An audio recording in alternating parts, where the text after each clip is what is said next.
Hello all, welcome to Shri Bhava Job Seller channel. So as a part of our quick revision series లో భాగంగా మన next subject వచ్చేసి hydrology start చేస్తున్నాము. So if we enter into the introduction of the hydrology, first meteorological data గురించి చూస్తే humidity అంటే ఏంటంటే it is the state of the atmosphere in relation to the amount of the water vapour it contains. అంటే మనకి అట్మాస్ఫియర్లో మనకి ఎంత water vapour అనేది content ఉంది అనే దాన్ని బట్టి రేట్ అయి ఉంటుంది అనమాట. Water vapor that is present in the atmosphere is the source of the precipitation and it materially controls the rate of evaporation from the land and water surfaces. అంతే కదా, మనకి జనరల్గా ప్రెసిపిటేషన్ అంటే వర్షం రానికి మెయిన్ రీజన్ అనమాట. Water vapour అయితే present అయిందో అట్మాస్ఫియర్లో అది మెయిన్ సోర్స్ అన్నమాట వర్షానికి.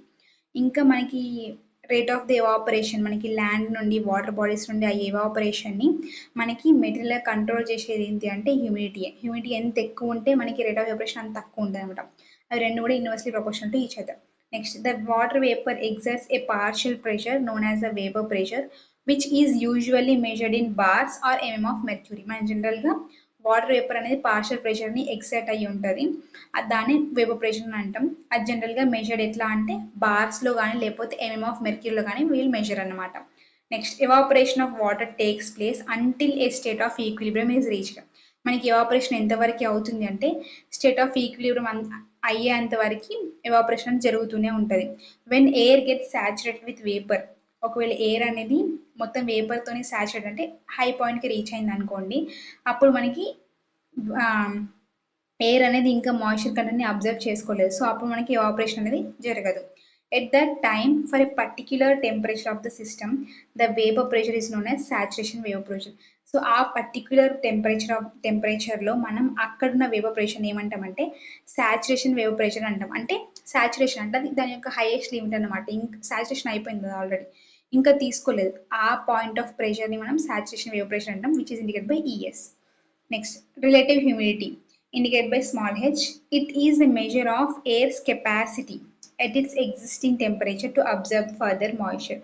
రిలేటివ్ హ్యూమిడిటీ అంటే ఏంటిదంటే ఎయిర్ యొక్క కెపాసిటీ ఎంత అనేది మెజర్ చేస్తాం. దేనికి కెపాసిటీ మెజర్ చేయడం అంటే దాని యొక్క టెంపరేచర్ ఉన్నప్పుడు అది ఎంత అయితే అబ్జర్వ్ చేసుకోగలుగుతుంది మాయిశ్చర్ని ఇంకా ఫర్దర్గా అనే దాన్ని మెజర్ చేయడమే రిలేటివ్ హ్యూమిడిటీ అంటాం, ఇండికేటెడ్ బై స్మాల్ హెచ్. దాని యొక్క ఫార్ములా వచ్చేసి small e by ES into 100. Okay, ఈ అంటే నార్మల్గా ఉన్న దాని యొక్క వేపర్ ప్రెషర్, ES అంటే సాచురేషన్ వేపర్ ప్రెషర్ ఇంటూ 100 చేస్తే మనకి రిలేటివ్ హ్యూమిడిటీ వస్తుంది.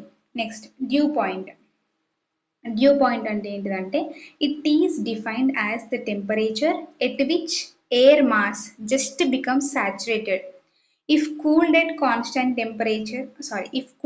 constant pressure with moisture neither added nor removed. Dew point అంటే ఏంటిదంటే ఆ పర్టికులర్ టెంపరేచర్ దగ్గర ఎయిర్ మాస్ ఏదైతే ఉందో అది జస్ట్ ఇప్పుడే సాచురేషన్ అయింది అనమాట. దాన్ని కూల్ చేసిన కాన్స్టెంట్ ప్రెషర్ దగ్గర విత్ మాయిశ్చర్ అనేది నైదర్ అది యాడ్ అవ్వదు, సబ్స్ట్రాక్ట్ అనమాట, అది అంతే ఉంటుంది. దాన్ని డ్యూ పాయింట్ అంటాం. ఓకే, టెంపరేచర్ అంటే ఏంటి అంటే air temperature is measured with thermometers housed in open lowered boxes kept 1.25 meters above the ground. మనం 1.25 meters above the ground పెట్టి అక్కడ మనం థర్మోమీటర్స్ అని మెజర్ చేస్తాం ఎయిర్ యొక్క టెంపరేచర్ని. నెక్స్ట్, రేడియేషన్ అంటే ఏంటిది?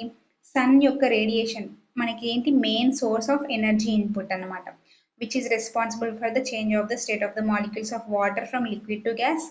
దాన్ని మెజర్డ్ బై యూజింగ్ రేడియోమీటర్స్. అంతే కదా, సన్ యొక్క ఎనర్జీ వల్లనే, హీట్ వల్లనే మనకి వాటర్ అనేది వేపర్ లాగా కన్వర్ట్ అవుతుంది, that is liquid to gas స్టేట్కి ఫామ్ అవుతుంది. నెక్స్ట్, విండ్ అంటే ఏంటి? Wind speed is measured by anemometer while the wind direction is measured by wind vane. ఇవన్నీ గుర్తుపెట్టుకోండి మెజరింగ్ ఈ devices. Okay, next, average annual rainfall. The amount of rainfall collected by a rain gauge in the last 24 hours is called as daily rainfall. మనకి last 24 hours ఒక rain gauge అనేది ఎంత రెయిన్ఫాల్ని collect చేసిందో దాన్ని daily rainfall అంటాం. The amount collect in the last 1 year దాన్ని annual rainfall అంటాం. Average value of this annual rainfall for 35 year of period చేస్తే మనకి దాన్ని యావరేజ్ రెయిన్ఫాల్ అంటాం, ఆర్ యావరేజ్ యాన్యువల్ రెయిన్ఫాల్ అంటాం, AAR. ఇండియా యొక్క యావరేజ్ యాన్యువల్ రెయిన్ఫాల్ ఎంత అంటే 120 centimeters. Long period average is for last 50 years 1951 నుండి 2000 వరకు ఇన్ మాన్సూన్ మంత్స్ ఆల్మోస్ట్ 89 సెంటీమీటర్సే ఉంది మనకి. Okay, next index of wetness. This index denotes the variation and deviation in rainfall. మనకి రెయిన్ఫాల్లో variation ఎట్లా ఉంది, ఎట్లా చేంజ్ అవుతుంది అనేది చెప్తుంది అనమాట ఈ ఇండెక్స్ అనేది. అకరెన్స్ ఆఫ్ ద ఫ్లడ్ ఎట్లా వస్తుంది, డ్రాట్స్ ఎట్లా అవుతున్నాయి, which are region specific phenomenon cannot be directly correlated with the index of wetness. Okay, రీజన్ని బట్టి కూడా మారుతుంది అనమాట, రీజన్ స్పెసిఫిక్ ఉంటుంది. సో ఇండెక్స్ ఆఫ్ వెట్నెస్ అంటే ఫార్ములా ఏంటిది, rainfall in year by average annual rainfall into 100 చేస్తే మనకు వచ్చేది ఇండెక్స్ ఆఫ్ వెట్నెస్. నెక్స్ట్ డ్రాట్ అంటే ఏంటి అంటే ఇది క్లైమాటిక్ సిచ్యువేషన్ అనమాట. ఇది ఎట్లా క్యారెక్టరైజ్ చేస్తారంటే by less availability of the water. మనకి వాటర్ అవైలబిలిటీ తక్కువ ఉన్నప్పుడు it undergoes drought condition. Following are the different types of droughts. కొన్ని డాట్స్ ఉన్నాయి, డిఫరెంట్ టైప్స్ ఆఫ్ డ్రాట్స్. అవి ఏంటి అంటే ఫస్ట్ మెటీరియలాజికల్ డ్రాట్ అంటే ఏంటి అంటే ఈ this type of drought is characterized by deficiency of the rainfall. If the rainfall deficiency is more than 25% is called as a drought. ఒకవేళ మనకి రెయిన్ఫాల్ డిఫిషియన్సీ అనేది 25% కన్నా ఎక్కువ ఉంటే దాన్ని డ్రాట్ అని అంటాం.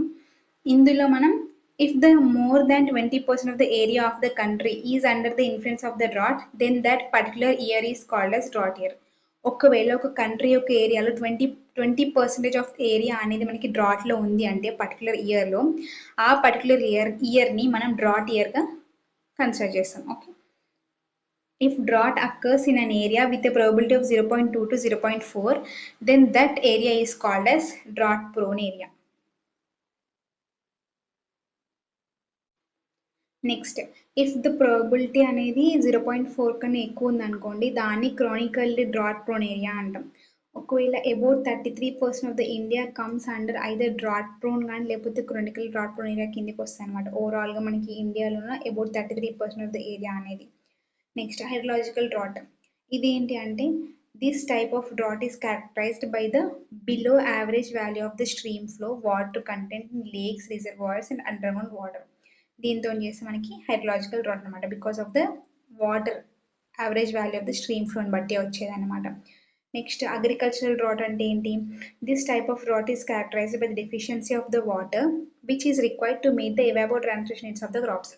మనం ఆల్రెడీ ఇరిగేషన్ ఇంజనీరింగ్ చూసినట్టుగా evapotranspirationకి కావాల్సిన వాటర్ ఎంత అవుతుందో దానికి రిక్వైర్మెంట్కి దానికి సరిపడకుండా డెఫిషియన్సీ ఆఫ్ వాటర్ అనేది ఉంటే అలాంటి టైప్ ఆఫ్ డ్రాట్ని మనం అగ్రికల్చరల్ డ్రాట్ అని అంటాం.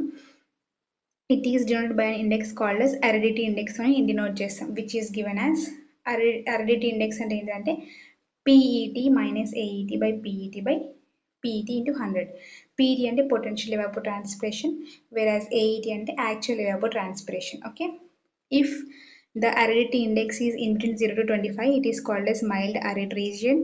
If it is 25 to 50, it is called as moderate arid. If it is greater than 50, it is called as severe arid. ఇదంతా arid గురించి అనమాట, aridity index బేస్ చేసుకొని చెప్తాం.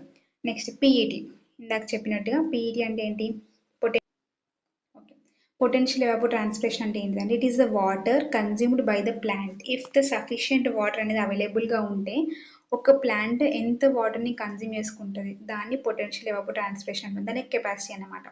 It may also be defined as the water consumed by the plant during it's entire growth period. దీన్ని potential evapotranspiration అంటాం.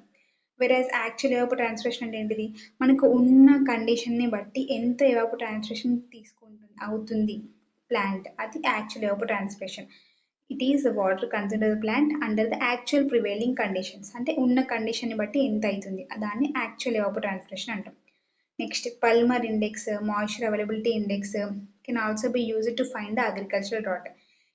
ఈ aridity index అయినా, Palmer index అయినా, మాయిశ్చర్ అవైలబిలిటీ ఇండెక్స్, ఈ 3 ఇండెక్సెస్ కూడా మనకి అగ్రికల్చరల్ డ్రాట్ని డిఫైన్ చేయడానికి యూజ్ చేస్తాం. నెక్స్ట్ టాపిక్ వచ్చేసి ప్రెసిపిటేషన్. ఇంట్రొడక్షన్ ఏంటి అంటే to the hydrologist. Okay, precipitation is the general term for all the forms of moisture emanating from the clouds and falling to the ground. Precipitation అంటే మొత్తం మన clouds నుండి different types of ఫార్మ్స్లో మనకి moisture కంటే ఏదైతే గ్రౌండ్కి రీచ్ అవుతుందో అదంతా కన్సిడర్ చేసి మనం ప్రెసిపిటేషన్ అంటాం ఒక హైడ్రాలజిస్ట్గా. If the precipitation is often classified according to the factors responsible for lifting. Broadly speaking, there are 4 types of precipitation. 4 types of precipitation broadly. Evi enti ante cyclonic precipitation, convective precipitation, orographic precipitation, and precipitation due to turbulent ascent. ఈ 4 types of precipitations అన్నమాట. If we get into details of each one in detail, first cyclonic precipitation అంటే ఏంటి అంటే it results from lifting of air mass converging into low pressure area of the cyclone. This may be divided into మళ్ళీ మనకి 2 types ఉంటుంది, frontal precipitation ఇంకా non frontal precipitation. Frontal precipitation అంటే ఏంటిదంటే a border region between two adjacent air masses having different characteristics such as temperature and humidity is called as front. Front అంటే ఏంటిది, ఇప్పుడు ఒక పర్టికులర్ ఎయిర్ మాస్ ఉంది, ఇంకొక particular 2 types of air mass ఉన్నాయి, వారన్నిటి మధ్యలో టెంపరేచర్ కానీ హ్యూమిడిటీ కానీ డిఫరెన్స్ అయితే ఉంటుందో ఆ డిఫరెన్స్ ఉన్నప్పుడు అవి రెండు అటాచ్ అయినప్పుడు మధ్యలో ఏదైతే ఫామ్ అవుతుందో ఆ కోఇన్సిడెన్స్ అనేది దాన్ని ఫ్రంట్ అంటాం, ఆ బార్డర్ రీజియన్. ఓకే, ఇది ఫ్రంటల్ అంటే because of the lifting of the air masses, because of their వాటి యొక్క రిలేటివ్ హ్యూమిడిటీ డిఫరెన్స్ వల్ల కానీ లేకపోతే టెంపరేచర్ డిఫరెన్స్ వల్ల కానీ ఆ ఎయిర్ మాసెస్ లిఫ్ట్ అయ్యి ప్రెసిపిటేషన్ ఏదైతే వస్తుందో దాన్ని సైక్లానిక్ ప్రెసిపిటేషన్ అంటాం. నెక్స్ట్ కన్వెక్టివ్ ప్రెసిపిటేషన్ అంటే ఏంటిదంటే because of the natural rising of the warmer lighter air. Okay, మనకి జనరల్గా చెప్తాం కదా, వామ్గా ఉన్న ఎయిర్ పైకి పోతుంది, లైట్గా ఉన్న ఎయిర్ కోల్డ్గా ఉన్న ఎయిర్ కిందికి వస్తుంది. సో అట్లా దాన్ని బట్టి న్యాచురల్గా జరిగేది అది కన్వెక్టివ్. నెక్స్ట్ ఓరోగ్రాఫిక్ అంటే బికాస్ ఆఫ్ ఎనీ ఏదైనా ఒక మౌంటైన్ అడ్డొచ్చి అక్కడ హిట్ అయ్యి అక్కడ మనకి వాటర్ పడుతుంది టోపోగ్రఫిక్ బ్యారియర్స్ వల్ల, మౌంటైన్స్ వల్ల అట్లా అడ్డు రావడం వల్ల వచ్చేది ఓరోగ్రాఫిక్ అన్నమాట. నెక్స్ట్ అంటే మౌంటైన్ అడ్డొచ్చి ఈ లిఫ్ట్ వామ్ మాయిశ్చర్ ఏదైతే ఉందో అది పైకి పోయి కూల్ది కిందికి వచ్చేసి అప్పుడు వర్షం పడుతుంది అనమాట, అట్లా అది orographic precipitation. Next precipitation due to turbulent ascent అంటే ఏంటి అంటే air mass is forced to rise up due to a greater friction of earth's surface after its travel over ocean. దీన్ని precipitation due to turbulent ascent అంటాం, force with the help of force అన్నమాట. Important, చాలా చాలా important forms of precipitation. First drizzle అంటే ఏంటి అంటే when the size of the water droplet is less than 0.5 mm and intensity వచ్చేసి less than 1 mm per hour ఉంటే దాన్ని drizzle అంటాం. Because of the lightness the droplets appear to be floating in the air, దీన్ని drizzle అంటాం. Next వచ్చేసి rain అంటే ఏంటి, if the droplet size is more than 0.5 mm and the upper size of the droplet వచ్చేసి 6.25 mm. 0.5 mm to 6.25 mm ఆఫ్ droplet size ఉంటే దాన్ని rain అంటాం. ఓకే, గ్లేజ్ అంటే ఏంటి, when the drizzle or rain freezes, ఈ డ్రిజిల్ అనేది freeze అయ్యి ఎర్త్కి రీచ్ అయితే దాన్ని గ్లేజ్ అంటాం. స్లీట్ అంటే ఏంటి, it is frozen raindrops cooled to ice stage while falling through the air at sub-freezing temperature. ఇది రెయిన్ డ్రాప్స్ కూల్ అయి ఐస్ లాగా పడితే స్లీట్ అంటాం. స్నో అంటే ఏంటి, precipitation in the form of ice crystals, దానివల్ల వచ్చేది మనం స్నో అంటాం. స్నో ఫ్లేక్స్ అట్లా ఫామ్ అవుతాయి కదా అదనమాట. హెయిల్ అంటే ఏంటి, లమ్స్ అనమాట, ఎంత ఆఫ్ ఓవర్ 5 mm డయామీటర్ సైజులో పెద్ద పెద్ద లమ్స్ లాగా పడతాయి, అది కూడా కూల్ అయ్యే పడతాయి. ఓకే, దాన్ని హెయిల్ అంటాం. ఇదంతా కూడా forms of precipitation. Next rainfall in India ఎట్లా ఉంది అంటే the major rainfall season in India అనేది జూన్ నుండి అక్టోబర్ వరకు ఉంటుంది. Major part of the India మనకి మోర్ దాన్ 75% ఆఫ్ రెయిన్ఫాల్ అనేది మాన్సూన్ విండ్స్ వల్లనే వస్తుంది, which originates in the Indian Ocean and proceed to the subcontinent. దానివల్ల వచ్చేది మనకి ఇండియాకి వచ్చే రెయిన్ అనమాట. The monsoon winds advancing from southwest direction breaks up into two distinct branches, Bay of Bengal branch ఇంకా Arabian Sea branch. ఇట్లా distinct అయ్యి flow అవుతుంది అనమాట.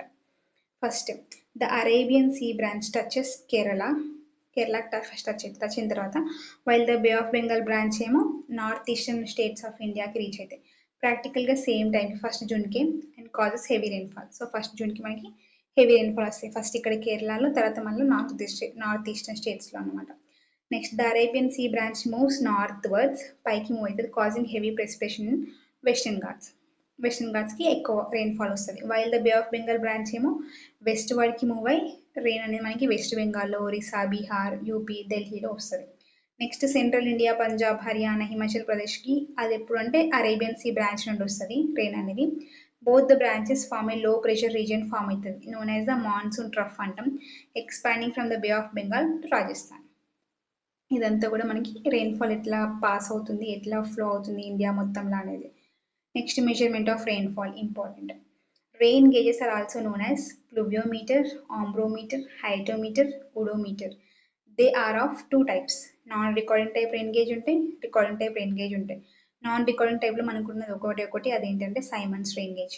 దాని యొక్క it is used by the meteorological department by the government of India use చేస్తుంది. It consist of the cylindrical vessel of 127 mm diameter ఉంటుంది. Enlarged open width of diameter ఎంత అంటే 210 mm ఉంటుంది. ఇది సైమన్స్ రెయిన్ గేజ్. ఇది non recording type అనమాట.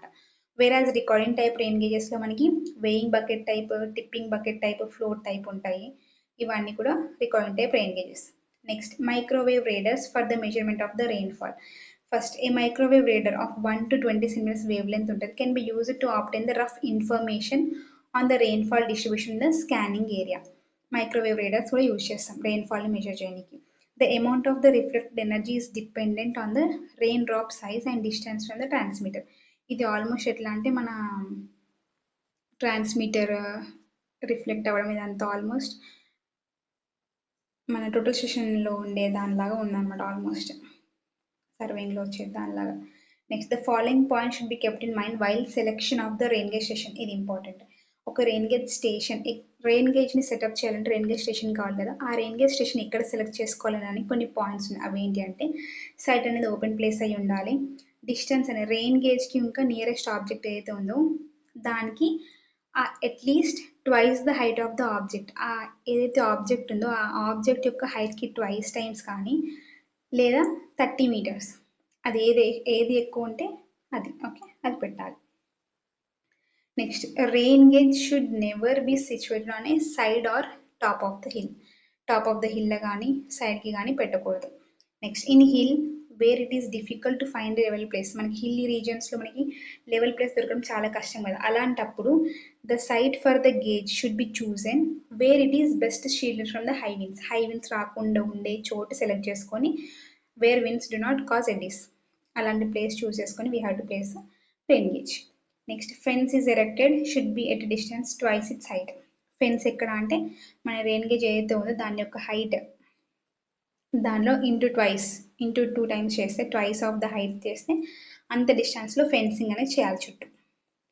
Next rain gauge network important. ఇది కూడా ద రెయిన్ గేజ్ డెన్సిటీ అన్నా కూడా నెట్వర్క్ డెన్సిటీ అన్నా కూడా it is defined as the ratio of the total area of the catchment to the total number of gauges in the catchment. ఆ particular క్యాచ్మెంట్లో ఎన్ని number of rain gauges ఉన్నాయి, total area of the catchment by total number of rain gauge in that particular catchment. దాన్ని వేస్తే మనకు వచ్చేది ఏంటంటే rain gauge network కానీ లేకపోతే నెట్వర్క్ డెన్సిటీ కానీ లేకపోతే రెయిన్ గేజ్ డెన్సిటీ కానీ అంటాం.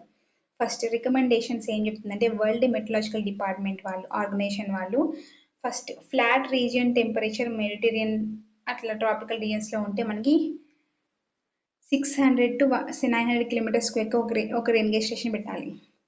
నాకు తెలిసినంత వరకు ఇవి as per the new rules కొన్ని చేంజ్ అయ్యాయి అనుకుంటా. ఒకసారి మళ్ళీ ఒకసారి చెక్ చేసుకోండి. ఓకే, మౌంటైన్స్ ఇంకా areas of the temperature maintain ఇంకా ట్రాపికల్ అలాంటి మౌంటైన్స్ దగ్గర మనకి గేజ్ అనేది 100 to 250 kilometers వరకు ఒకటి పెట్టాలి. ఫర్ అరిడ్ ఇంకా పోలార్ జోన్స్కి 15 to 10,000 square kilometers. Okay sorry, ఇదంతా కూడా as per the WMO world meteorological organization బట్టి. ఓకే, మనకి ఇదంతా ఇంపార్టెంట్ కాదు కానీ ఇది ఇంపార్టెంట్. IS కోడ్ రికమెండ్ చేసిన 10% of these gauge should B of recording type to enable the determination of the rainfall intensities. Same మనకు కూడా అంతే, IS కూడా అలానే చెప్పింది. ఫస్ట్ ప్లేన్ ఏరియాస్కి ఎంత 1 gauge per 520 square kilometers and if the average elevation of 1000 meters above the mean sea level ఉంటే అప్పుడు 1 gauge per 260 to 390 square kilometers and in predominantly hilly రీజియన్స్లో విత్ హెవీ రెయిన్ఫాల్ ఉంటే 130 square kilometersకి ఒక rain gauge station పెట్టాలి. This is about the IS recommendations. IS code recommendation చెప్పేది ఇదనమాట. ఒక్కసారి ఎందుకైనా మనం చెక్ చేసుకోండి, ఏరియాస్ కొంచెం మళ్ళీ చేంజ్ అయ్యి అనిపిస్తుంది నాకు. Optimum number of rain gauge stations ఏంటి అంటే N is equal to CV by epsilon whole square. వేరే CV అంటే ఏంటిది, coefficient of variation of the rainfall values of the existing stations యొక్క కోఎఫిషియంట్ ఆఫ్ వేరియేషన్. వేరే CV ఈజ్ ఈక్వల్ ఎంత sigma by mu. వేరే epsilon అంటే desired degree of error in the estimated rainfall. Okay, ఇది చేస్తే మనకు వచ్చేది coefficient of variation. Next optimum number of rain gauge ఎన్ని అనేది వస్తుంది. Next estimation of missing rainfall data. మనకి టైప్స్ ఉన్నాయి, అవి ఏంటి అంటే arithmetic mean method, normal ratio method. First arithmetic mean method ఏంటి అంటే ఇందులో మనకి this method is used only when the normal annual rainfall of the missing stations is with in the 10% of the normal annual rainfall of the index stations. మనకు already తెలిసిన స్టేషన్స్కి ఇంకా తెలియని స్టేషన్స్కి ఆ మధ్యలో ఎంత మిస్సింగ్ స్టేషన్ యొక్క ఎంత అంటే విత్ ఇన్ 10% ఉంటే we can go for this method అనమాట. ఓకే, అది విత్ ఇన్ ద దాట్ 10%లో లేకపోతే we go for the normal ratio method. Formula వచ్చేసి నార్మల్ అర్థమెటిక్ మీన్ మెథడ్కి ఫార్ములా వచ్చేసి ఇది, వెరాజ్ నార్మల్ రేషియో మెథడ్కి ఫార్ములా వచ్చేసి ఇది. ఓకే, ఎన్ఎక్స్ బై అంటే అన్నోన్ది, P1 N1 అంటే ఆల్రెడీ నోన్, ఏదైతే మనకు తెలుసో రెయిన్గే స్టేషన్స్ మిగతావి అవన్నీ అన్నమాట. Next computation of the average rainfall over a basin. మనకి అర్థమెటిక్ యావరేజ్ మెథడ్ ఉంది, Thiessen and polygon method, isohyetal method, these are the methods అనమాట. సో ఫస్ట్ వచ్చేసి ఏంటి అర్థమెటిక్ యావరేజ్ మెథడ్ అంటే ఓవరాల్గా ఇట్లా చేస్తాం. It is suitable when the rainfall is uniformly distributed and area is not very large number. We go for the arithmetic average method. Theiss and polygon method ఎప్పుడు use చేస్తామంటే each rain gauge station దగ్గర weight చేసి according to the area it is assume to be represent as ఇట్లా చేస్తాం, ఏరియాస్ని కూడా calculate చేస్తాం. Limitations ఏంటి అంటే థైస్ అండ్ పాలిగన్ మెథడ్కి a new diagram is required if there is an addition or deletion of the station, అదొకటి. Next no account is taken of the orographic features. Next, assumption of linear variation is not always accurate. The method does not consider topographic features and barriers. ఇదంతా కూడా Thiessen and polygon method యొక్క limitations. Next isohyetal method అంటే ఏంటిది? It is the most elaborate and accurate method. చాలా పెద్ద process అనమాట. And isohyet is a line on a rainfall map of the basin joining place of equal rainfall readings. Equal రెయిన్ఫాల్ని join చేసే లైన్ని మనం isohyet అంటాం. Important. Area between the isoheights is measured by using the planimeter and multiplied with the average rainfall between the isoheights. అట్లా వేసి మనకు వస్తాయి అన్నమాట.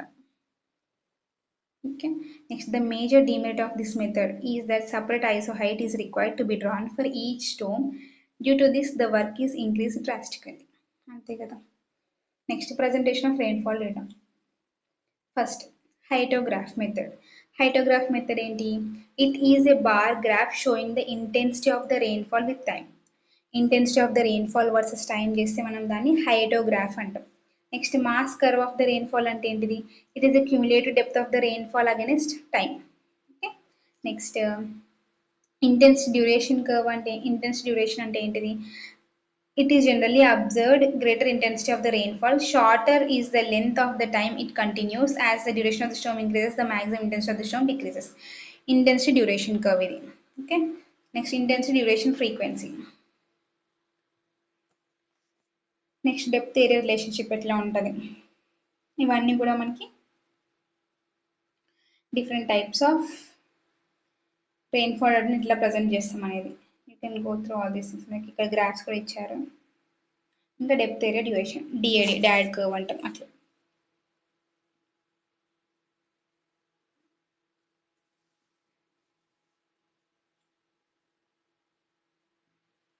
Next, interpretation of rainfall data. First, intensity. It is defined as the rate at which the rainfall occurs and is expressed in as centimeter per hour or mm per hour. దాన్ని intensity అంటాం. Frequency అంటే ఏంటిది? The frequency of the rainfall of a specified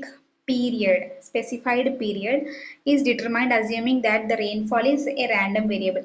The frequency of a rainfall is the number of time that a given magnitude of the rainfall may occur in a given period. దాన్ని frequency అంటాం. Okay. Reoccurrence interval అంటే return period అనమాట. అంటే ఒక particular interval of ఇయర్స్లో ఎంత duration, ఎన్నిసార్లు మనకు అనుకున్న సేమ్ మ్యాగ్నిట్యూడ్ ఎన్నిసార్లు రిపీట్ అయింది అనేది అనమాట. Occurrence of the event of the same magnitude and is reciprocal of the frequency. Okay, అదే recurrence interval or return period అంటాం. దాన్ని టీతో ఇండికేట్ చేస్తాం. ఫర్ ద ఫ్రీక్వెన్సీ అనాలిసిస్ కోసం various events are arranged in descending order of the magnitude. First descending ఆర్డర్లో మనం arrange చేస్తాం. Arrange చేసినాక ఈచ్ ఈవెంట్కి మనం ఒక నెంబర్ అనేది అసైన్ చేస్తాం.